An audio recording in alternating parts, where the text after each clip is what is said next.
So I'm going to make a couple of quick comments, and then I'm going to let David take over, and then we'll take some questions from the floor. This has been a long day, as it has for David, because he's calling in from London and calling in visually and vocally from London, and he's agreed to do this at night for us.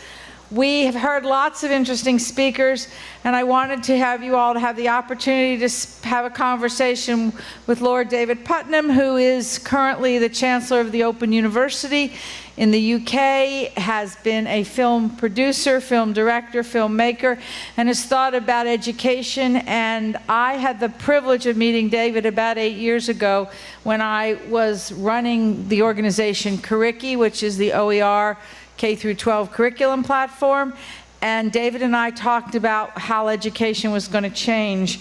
I spoke with David a few months ago in London, and I asked him what he thought of what was happening with Coursera and open courses and MOOCs, and he laughed and said, well, we were doing that 25 years ago. So I'm going to let David tell you about it and start out. Thanks, David.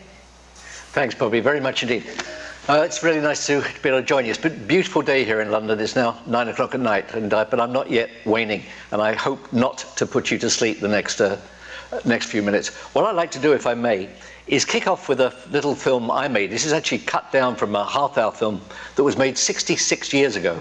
And with the exception of the comment that's made about employment, I don't think we could argue with a single word of the commentary of literally the one and a little bit minute film that I'd like to show you. So Scott, can you run that for me?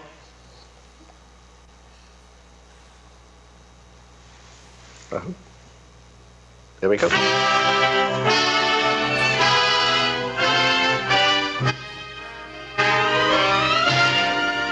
The United States today faces a complex world society in which the relative strength of ideas and ideologies can be decisive. Priding herself on a mighty public school system, America is awakening to the fact that her schools are ill-equipped for today, inadequate for the future. Millions of our children are acquiring a second-rate education. And as America's population increases, the urgency of the problem becomes overwhelming. There is today a job for all the people. Here they live. And here are their children and their schools. And they must decide whether their public schools are equal to the changing times and to the needs of a free people. For the problem of our schools lies at the heart of our free society, and none of man's institutions has a deeper import for his destiny as a citizen, be it in the community, the nation, or the world. Time marches on. Now, I'd have a couple of observations about that. The first is, as I said, 66 years ago. Bear in mind, 1947, the United States really didn't have any other competitive nation to concern itself with. The challenge was essentially an internal one. It certainly wasn't particularly an external one. And yet, today, the situation could hardly be more different. I've just returned recently from Asia. Many of you will have been to Asia looking at the situation there. This is a highly competitive world. And yet many of the problems that film touches on, I think, are equally true today. In some cases, maybe more severe. This being Teacher Appreciation Week, which I only found out today, which seems very, very touching. Here's another point that I'd just like to make, and I've made this a long while. It's been kind of slightly usurped by other people recently, but for 10 years, I've been trying to make this same point, and it seems worth making. The surgeon, this is 1913, 100 years ago. The surgeon in the foreground is a man called Mykola Azimov. He was a Ukrainian heart surgeon. He was by far the most famous surgeon in the world at the time and operated right the way through the First World War. It made him a very, very important figure. But he was the doyen of surgeons. And we would all agree, you put him into there today, there is nothing whatsoever he could do. Nothing. Every single one of that brilliant surgeon's skills would have been obviated by a combination of technology and knowledge. So in fact, in the intervening 100 years, Mr. Amosov could literally, or Professor Amosov, could have done nothing other than stand in that operating theatre today, probably with his mouth open, admiring what was going on. And yet, as we would all agree, in truth, she, bless her heart, could have taught an excellent class in most subjects in 1913, and she's nicely midway between the two, and she could probably do a decent job today working in a classroom that wouldn't be that dissimilar from the one in the image. That is a huge, huge challenge to us. How is it possible that the world of medicine, and let's just stay with medicine for a moment, there are other worlds we could use. How is it possible that the world of medicine's moved on in the way it has, in terms of what's been achieved, the way that technology and knowledge has driven it, and yet somehow or other this remarkable and equally vital world of education has languished? I would argue languished. There's one other tiny little film I'd like to show you. Many of you will be familiar with this from a few years ago, but every single time I show this to teachers, two things happen. There's a silence for a moment, and then there's a kind of titter of laughter, and that laughter is a laughter of recognition, in that every single teacher I ever show this to recognizes exactly what's going on here. Scott, could you just run this? This is, again, 1 minute. In 1930, the Republican-controlled House of Representatives, in an effort to alleviate the effects of the, anyone? The Great Depression, passed the, anyone? A tariff bill, the Hawley-Smoot Tariff Act, which, anyone, raised or lowered? Raised tariffs in an effort to collect more revenue for the federal government. Did it work? Anyone? Anyone know the effects? It did not work, and the United States sank deeper into the Great Depression. So that's essentially, I would argue, where we found ourselves. We are managing, in many, many instances, to absolutely bore children, young people, to death. And they are increasingly beginning to think that it's we, the educators, who are the problem, that we just don't get it, that we have not yet joined their world. But of course, that's only half the story. And what I wanted to focus on, if I may, because I'd like to think it's not something you'll have touched on previously today, is a phenomenon that is taking place, a really, really encouraging thing, which in a sense gives the lie to many of the shibboleths that you hear discussed about education. As this slide says, teachers have, for many, many years, had filing cabinets, literally filing cabinets worth of tried and tested classroom resources. They know what they're doing. In many, many cases, they know what they're doing, and fine teachers are fine teachers, have always been fine teachers. But here's a problem. Many of those fine teachers are not digital natives. In fact, they're not digital, full stop. And so a lot of those fantastic lesson plans are literally locked up in filing cabinets and only exist on paper or in the memories and minds of the teachers delivering them. And one of the things I've been working on, I have an interesting role at the moment. I'm digital champion for Ireland. I live on the west coast of Ireland, looking at ways of pushing out the digital agenda in Ireland. One of the things we're definitely doing is we're taking the best of those retired or near retired teachers and ensuring that the best of their lesson plans, very, very best ideas, these tried and tested ideas, are turned into a digital form. And we're doing that by combining a competition, something that will appeal to many, many people in the audience here.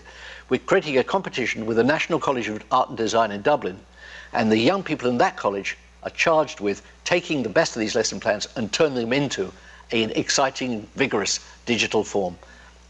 We think that will begin the movement of things. We think that teachers will begin to come forward with the very best of their work, and we also hope that some of those teachers will become inspired to start doing it themselves. There's no reason at all why the teacher shouldn't become familiar with Final Cut Pro or any number of other very, very good and very exciting audiovisual technologies and begin to do this themselves.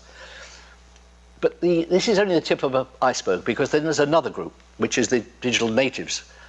When I started on this epic journey of mine almost 20 years ago, basically very, very few teachers, if any, hardly any teachers, could be described as digital natives. Today, I would think possibly a third to a half of the profession have a full and very good understanding of what's digitally possible.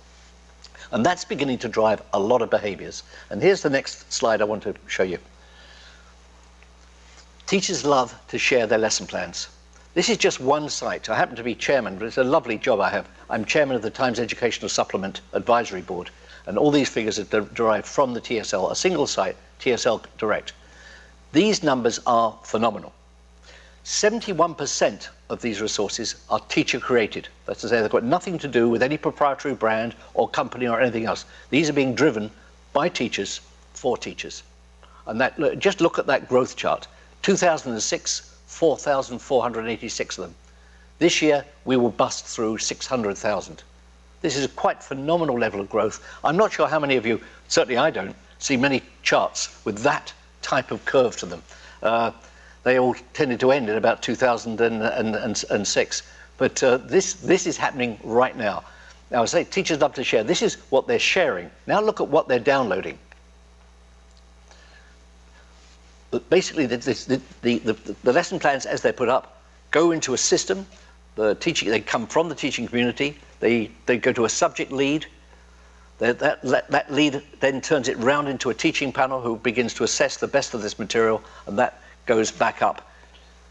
And this is what happens. TES Connect, this is one site. There are a number of very, very good sites. This is just one site, driven by teachers, for teachers. In this coming year, 130 million, at least, downloads of lesson plans. This is teachers talking to teachers. It's free. They're not required to do it. This is teachers putting their ideas, their lesson plans, online for other teachers at a level and a rate that I would argue no one has fully understood. I tried this out at a conference recently in San Diego, tried to find out how many people, what kind of level of downloading was taking place. The highest figure anyone in a very large audience was prepared to gamble on was 2 million. 2 million, 130 million. And bear in mind that most of this material, vast majority of it, is based on the UK curriculum. So these are phenomenal numbers.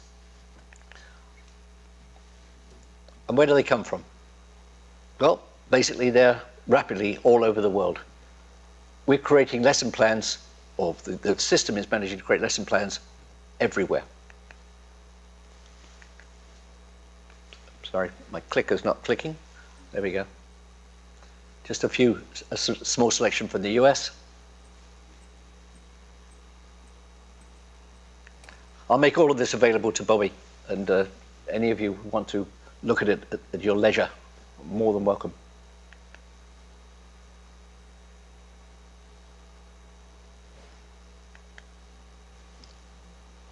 So this is genuinely international in anyone's terms.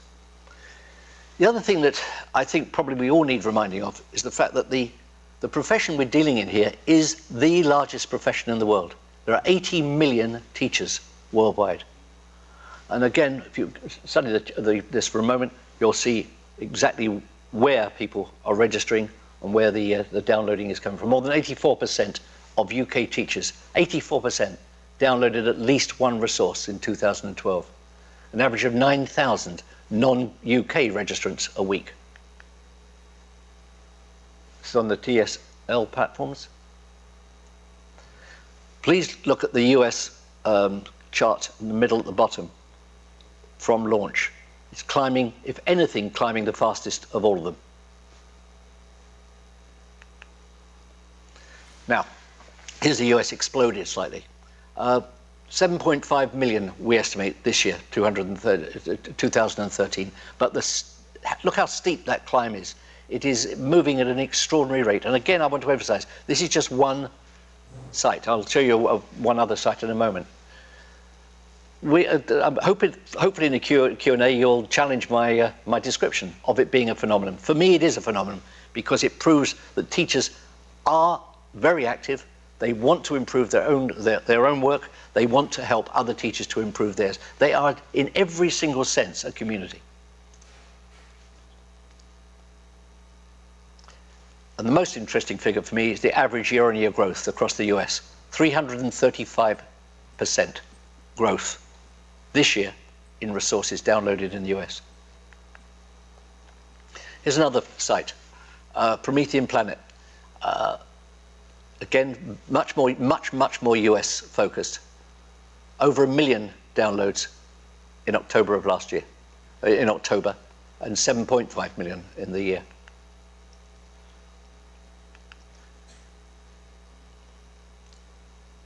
Pattern's a fairly familiar one to many of you. You'll notice a seasonal pattern, quite predictable and quite understandable as to when teachers, there's a spurt in downloads and when it changes.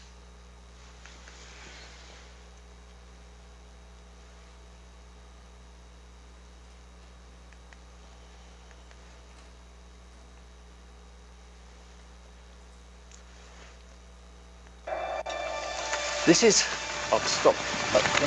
Scott, could you stop this 1 second? Thanks. This is a film I've been showing recently quite a bit with Steven Spielberg's permission. This really addresses the whole issue of disruption and when dramatic change takes place. I find this a very, very useful clip. And please, as far as I'm concerned, please feel free. I'm sure Mr. Spielberg will be delighted. There are inflection moments. And those inflection moments are driven by a whole series of things. Here's one. This is a 3-minute clip from the film Warhorse. Can you run it, Scott?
I'm sorry, it's in a sense a little crude, but it is the nub of my argument.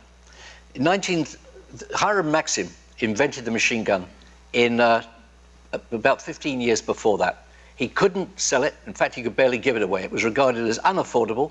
And in any event, the cavalry, the army liked its cavalry. The cavalry had stood it in very good stead for 2,500 years, and they didn't really see any reason to change. Following that incident, or that battle, everyone had to change. Everything changed. Not only did they suddenly become affordable, they became an absolute necessity. And literally, the nature of warfare altered.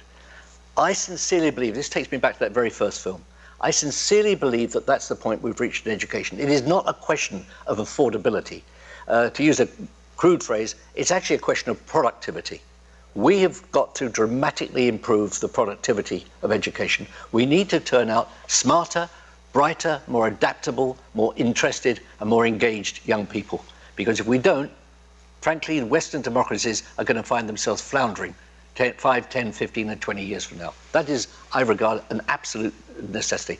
And I've thrown in this last slide because I think it's interesting. A lot of people say, well, it can't be done. Well, can't be done In 1950, it appeared, certainly the world food people believed, that we were heading for a very, very serious problem in terms of feeding the world. Between 1950 and 1984, world grain production increased by over 250% because science, technology, farming, and distribution got together and made it happen. Somehow or other, we need to pull off a trick as dramatic as the productivity revolution that occurred in grain production during those years. It may sound as though it's a complicated read across, or maybe a wrongful read across. We're talking about young people after all. But somehow or other, we've got to find a way of moving education along in our Western democracies to a point at which the young people we are educating are seriously able to take their place in the middle of the 21st century, dealing with challenges the like of which many of us can only very, very dimly even begin to think about. So that's me setting up my stall. Bobbi, do you want to lead us into some questions? Yes, that would be great. Thank you very much. That was very, very well done. I'm going to start with a question because I know TES Connect very well, and the woman running it is a phenomenal woman entrepreneur, Louise Rogers. But I do have a question. Why do you think, having I ran Curriki, which was a shared lesson plan, we have Better Lesson, we have a variety of these. What do you think that they're doing that's causing this dramatic growth in their numbers and their usage compared to the other sites? Because they're so significantly different numbers. 130 million is a significantly different number. I think it comes down to brand, to be honest, Bobbi. I think that the TES was in itself a trusted brand. I think it's a place that teachers were used to going to for information. They certainly were going to it for jobs and still do. So I think a lot of it is literally down to that, a trusted brand. But then again, having done it, finding themselves on a Sunday night, panicking slightly and wondering about the coming week, discovering there is a site you can go on, which 9 times out of 10 is giving you what you want, and then being able then to recommend that to other teachers, I think is extraordinary. One really interesting thing, when I talk to policymakers about this, what comes back in terms of, along with incredulity, is we don't understand this. We talk to a lot of principals. Principals are not telling us that this is what's happening. Why? I'm not sure many teachers are telling their principals this is what's happening. Why would you necessarily tell your principal if regularly on a Sunday night, you're actually getting a great deal of information you need for the coming week off of a site? And one of the things I'm very excited about is the idea that we could, between us, begin to catalyze this activity, really catalyze this activity, to a point at which it so benefited the school, maybe by micropayments, whatever, that principals, instead of being left out of the loop, would become part of the loop and actually start encouraging both the uploading and downloading activity. But I do think in the case of TES, it comes down to trusted brand. And that doesn't mean that it isn't possible for a number of other trusted brands to emerge over the next five years. All right, I'm going to open it up to the audience. One of the other things that we have had this morning, our competition for our entrepreneurs. So I'm curious to see what they have to ask you about entrepreneurship in education in the UK. Microphones? Okay. Questions?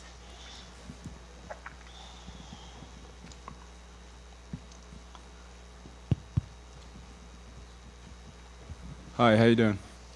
My name's Kanye Roberts. I'm a fellow Brit. I was brought up and raised in London. And I came to the States when I was about 16, and I've been here ever since. But I'd like to probably get your opinion on innovation and change in education in England, especially in regards to the sort of established mentality that who are you to change things. I felt I came across a lot in England. And maybe just touch upon, you're speaking about a lot of drastic change, but how do you compare that to some of the things that are going on in America and the American attitude towards change as opposed to the English attitude? Okay, Connie, I think, well, first of all, I'd say broadly speaking, and this is from a limited knowledge base of the US, I think there's a greater appetite for change at the moment, which is very surprising, incidentally, in the UK than in the US. I think there's less, if anything, there's less resistance to change. Teachers are not natural change agents. I think it's something they worry about. One of the reasons they quite rightly worry is they're worried sick. about making mistakes and affecting the life chances of a whole cohort of young people. So they're naturally conservative in that sense. Why was I able to be effective? I don't know if you were here when I started doing this in the mid-90s. Two things. I started the National Teaching Awards, which started with enormous skepticism initially from the unions. The unions basically wanted the position in the UK that a teacher was a teacher was a teacher, and they did not want individual teachers celebrated. They actually believed that if you celebrated individual teachers, somehow that diminished the other. Well, they couldn't have been more wrong. We were very lucky. We have the BBC as a partner. It goes out nationwide once a year, and we also had regional awards. But the most interesting thing is this. Not one teacher in 16 years, Werner, not one teacher has ever gone up on the stage and collected an award on television without saying, this isn't for me, this is for my school, this is for the kids, this is my colleagues, I got the greatest head. And that's what the speeches are, time and time. Bobbi, I could send you almost hundreds of them now. Also, we get stars, movie stars, to come and do them. What is quite extraordinary is how many movie stars and television stars have either parents or siblings who are teachers. Helen Mirren, for example, both her mother and her sister are teachers. They are more than delighted to come along and celebrate the profession and talk up the profession. So I think that helped me. Then I became the inaugural chairman of the General Teaching Council, and that at least started off pretty well. I'm afraid this current government decided to scrap it, but we got off to a good start. So, well, we won't go into politics, but so I think I became, we talked about trusted brands just now, I think, and someone may tell you very differently, I think I became a trusted figure. I also visited 400 schools. I made it my business to actually understand this extraordinary world of education, primary and secondary in particular. And I don't know, I mean, all I wanted was what was good for the profession, and slowly we were able to overcome the skeptics. And the teaching awards is a very good example. In the end, by making the individual unions trustees of the awards, they came around. Now, I think the unions be the very first people to bitterly complain if anything was done to either denigrate or scrap the awards. So you have to, in a sense, you've got to prove it by doing it. And we did. Along with that question, I would like for you to kind of elaborate on the fact that so far, I think the entrepreneur community, while UK may be doing more change within, we seem to have a big growth of entrepreneurs in education here, and that's just happening in the UK because of a variety of reasons. What do you think the reason it's been slower in the UK versus over here?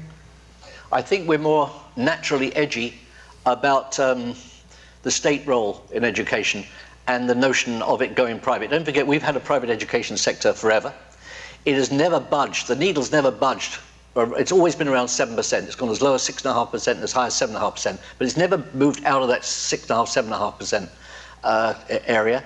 And most teachers in Britain see themselves as, in the best sense of the word, public servants. They see themselves as serving their profession and serving their students. And there is I wouldn't say skepticism, there's a very natural caution about moving education into an area where the for-profit component becomes dominant. The paid-for area, which we ridiculously call public schools, I've never quite understood that, but our public schools in the UK have managed very, very intelligently to be seen as a thing apart. They're totally unaffordable for most people in Britain. I mean, when I say totally, I mean totally unaffordable, and they're associated with a class. It's a class issue.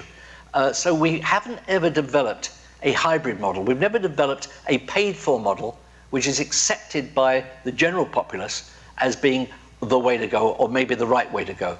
I was with Mike Milken about a month ago, and Josh, Josh may well be with you. And Josh and Mike told me an extraordinary statistic, which has really stayed with me, that in an average I hope I got this right, the average middle-class Asian family spends 16% of its supplemental income, of its disposable income on supplemental education. That's to say, over and above what the state provides. The average similar family in the United States spends 2%. Now you have to begin to ask yourself, at what point do those chickens begin to come home to roost? In the UK, the idea of serious expenditure by families on supplemental education is still something of a it kind of doesn't fit, actually, with our social democratic norms. Does that mean it will always be that way? I don't know. But for the time being, it is. And that must be quite frustrating for genuine entrepreneurs trying to get into the British system, because in theory, This is very important to say. In theory, the British marketplace is fantastic. It's centrally controlled, it's well-funded, and it ought to be penetrable by entrepreneurs who are able to give themselves credentials that the public trust. Great, thank you. Any other questions from the audience? I think we have one over here, yeah. Hi, I'm Michelle McKeown, and I'm one of the participants of this competition. And I just want to say I really loved your introduction because I very much agree that we're still educating students in a system from the industrial age, and we're in a very different society, maybe the age of ideas. So I'm looking at your graphs with all of that content, and as a teacher who has been through Promethean Planet and has looked at 1,000 wikis, I don't really see a lot of that content being innovative or even useful. It's not well organized, and I know you mentioned speaking, or you spoke to a system of really aggregating that content and putting it into a system. But I think, and I'm going to kind of throw this out there to kind of challenge a little bit, I think by doing that, you're really just kind of reinforcing that industrial age model. And I would even maybe throw something out really radical and say, maybe we don't need to teach content anymore. Maybe we need to teach web development. And through that process of organizing information on a web page, the content dissemination comes, kind of through this diffusive process rather than, an organization structure or hierarchy to information. Michelle, I don't disagree with a word you're saying. I mean, if I was surprised in that you're saying something that I've felt and probably haven't been brave enough to say. What amazes me most about that 130 million number is actually the content itself is ordinary. Let's choose that. Let's take the word ordinary. It's really very ordinary. It's not at all that exciting. I spent the last, and certainly have failed horribly in this, I spent the last 10 years trying to get the games industry interested in education, because they do understand excitement. They really do understand how to create invigorating material, or really extraordinary material. That's been something of a failure, but I don't think it's going to remain a failure. I think we're waiting for, if I can take you back for a second, I was a filmmaker for most of my life, and I'm a real student of film, and I love cinema. Cinema was like a circus act in its early days. It was literally exploding policemen. You've seen the Fred Carno stuff. It was exploding policemen and people falling over. Charlie Chaplin was the very best end of it. It wasn't until D.W. Griffiths came along with Birth of a Nation that cinema kind of grew up and actually realized what it could be. Okay, interestingly, if you or I had been around in let's take 100 years, in 1913, and suggested that movies would settle down as being 90 to 110 minute narrative entertainments, people would have got the white coats and taken us to the loony bin. They really would. It was so improbable. And I think what we're waiting for, if you like, is the D.W. Griffiths, the Steven Spielberg. We're waiting for the person that shows how amazing this can be. And I believe it'll happen. And the encouraging thing about those charts, really, Michelle, is that there's people out there that want it. And if they're offered it and they can find it, they're there in their millions to share it and improve it. And then, once you've done that, you've got a kind of iterative process taking place. Who knows where this could go? So I wholly agree with you. And by the way, the TES Connect has opened up a U.S. office. It's called Share My Lesson, and it's supported by the AFT. So they too are looking at this question of improving the content and what that means for teachers using it, not only improving it, but how to use it. So good point, David. But Bobbi, can I say, Michelle's point is brilliant, because she's absolutely right. If we become complacent or made complacent by the numbers, this will kind of dribble to a halt. What this indicates is sheer levels of interest and engagement by teachers. This is a starting point, not an end point. Sorry, Bobbi. Just one more thing, because I'm really engaged right now. I think part of attacking that problem is addressing the control. Who has right now, who is in the position to determine, to make those decisions to say, we need to start doing this now, we need to bring really advanced skills and completely disrupt the paradigm of how we're approaching education. And I think that is where policy comes in. So maybe my question to you is, how could we do that in the United States? Like, I don't know. I'm really engaged, and I want to push this forward. Okay, I mean, this is a great forum to talk in, because you're tossing ideas around. It may well end up being, how about this for a revolution? It could end up being pupil-driven. It could just be that young people come to school and say, I was on YouTube last night, and this is how I've reconstructed my maths lesson. I got this, this, this, and this. It could be that way. I make all my own clips on Final Cut Pro. It's a gas. Someone took that away from me, I'd be really pissed off, you know? Well, David, we have time for one more question in the audience. We're so pleased to have you. I can't see, but we're so pleased to have you. And I will share with the audience, David is here on video because I shared his wonderful ability to converse and speak with students, and he's going to be arriving here on Thursday to be the graduation speaker for the Graduate School of Education. So we got him to speak on video instead of being here in person for our meeting. So for those of you that are here at the Graduate School, please come and hear him. He's going to be phenomenal. And I really appreciate this. Is a phenomenal experience for us all. Thank you so much. Bobbi, thank you very much indeed. We'll see you on Thursday. See you Thursday. Good night, Annie. Great.